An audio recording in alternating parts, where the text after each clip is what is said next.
الحمد لله رب العالمين، والصلاة والسلام على سيد الأنبياء والمرسلين وعلى آله وصحبه أجمعين، أما بعد، فأعوذ بالله من الشيطان الرجيم. بسم الله الرحمن الرحيم. ومن آياته خلق السماوات والأرض واختلاف ألسنتكم وألوانكم إن في ذلك لآيات للعالمين. صدق الله العظيم.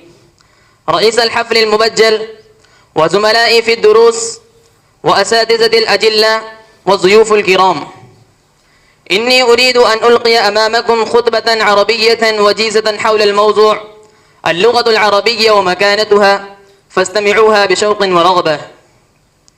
أيها الأعزة، من المعلوم لدي أولي الأحلام والأبصار أن اللغة العربية هي من أعذب اللغات وأزكى الألسنة، لها مكانة عالية وأهمية بالغة بين اللغات التي تكتب وتدرس وتنطق في أرجاء العالم.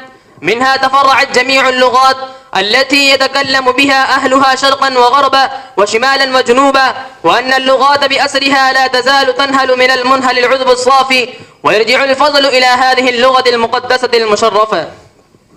ولا شك في أن هذه اللغة هي وعاء الوحي أنزله الله تعالى بأفضل الملائكة على الأنبياء والرسل، فيها أنزلت الكتب والصحف السماوية القديمة حتى نزل فيها القرآن أخيرا، فأتم الذيوع والغلبة على اللغات في كلها مشارق الأرض ومغاربها، ولكن اللغات بأسرها لا تزال تنهل من المنهل العذب الصافي. أيها الأحبة، إن الله تعالى خلق البشر في هذه الدنيا وأكرمه بلغات كبيرة مختلفة كثيرة لتبادل الآراء والأفكار، لتبادل الآباء والأفكار، ولكن اللغة الاختلاف وأساليبها من نعم الله تعالى التي يفاضها على عباده، كما قال الله تبارك وتعالى: ومن آياته خلق السماوات والأرض واختلاف ألسنتكم وألوانكم إن في ذلك لآيات للعالمين.